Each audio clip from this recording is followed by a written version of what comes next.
Hello.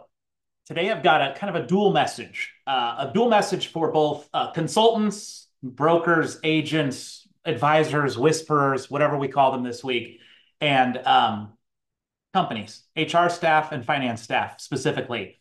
My message is twofold for those two audiences.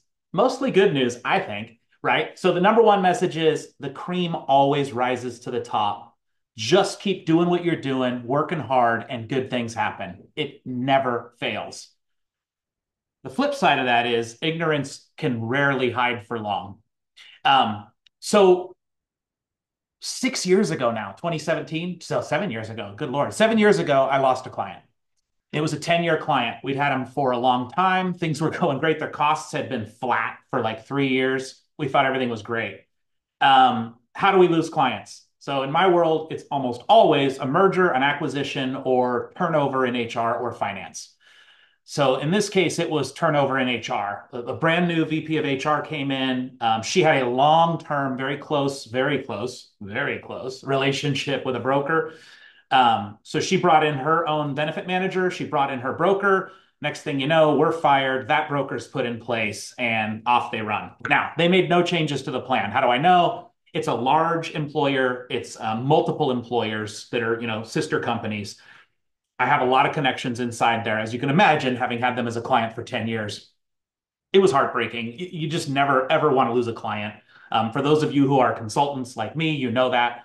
For those of you on the inside working at an employer, you may not know it, but I suspect you probably do. It's really painful to lose a client. So we lost it. And it wasn't really a justified loss, right? I mean, it was completely relational. In fact, we were brought in last year to look at their plans again. Um, and the broker who had taken it from us was still using a dental communication piece we had created in 2017. Yeah, 6 years later at the time. Yeah, dated with our material at the bottom in the footnote. Yeah, it was heartbreaking. Anyway, justice prevails. I always tell all of my team because I've seen this for going on 23 years now in this industry. I've seen it over and over. We outlast the incompetent. If you're good at what your job, if you're passionate, if you know that what you're doing is right and it's going to work, you're going to win because the people that make these decisions, if they're truly not a good decision, right? And I'm not saying like you can lose a client because you screwed up. That happens. Totally fair, just. But if you lose a client due to a merger, an acquisition, a new HR person coming in, a new CFO coming in, and it wasn't justified, odds are it's not a wise decision, right? In this case, it wasn't. That plan had been running really well, and we had put in a lot of changes. And anyway, long story short, she got herself canned. I think it took 3 years.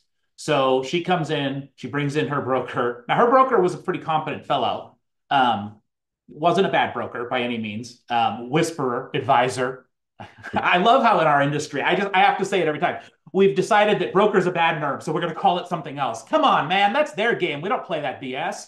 That's semantics. Let's just get to the nuts and bolts. They know what a broker is. We're brokers.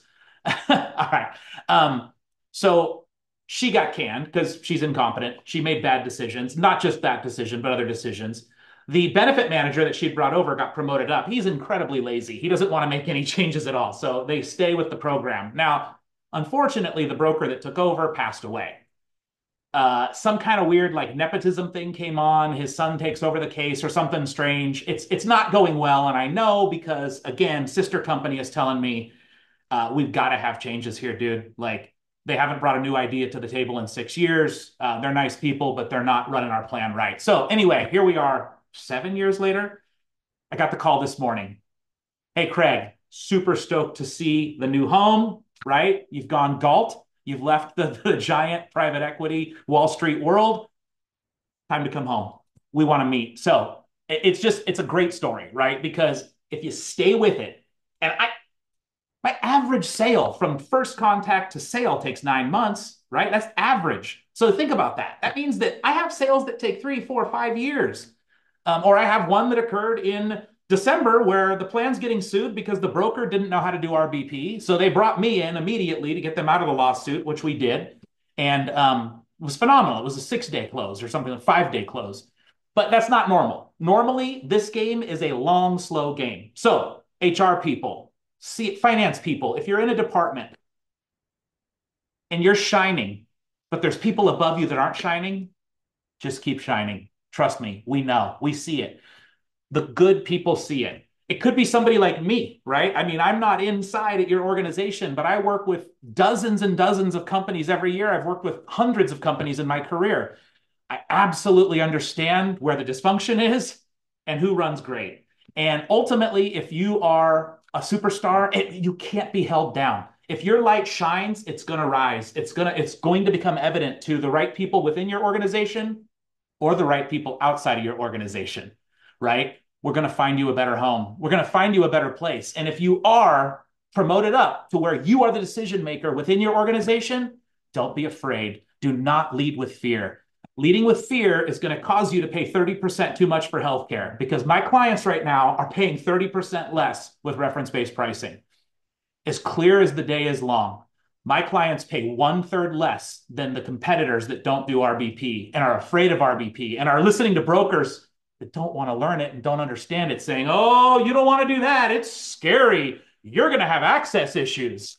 Yeah, listen to that garbage and then lose your job because that's what I see over and over and over. If you are good at your job, if you make aggressive decisions, if you aren't led by fear, you're going to get promoted.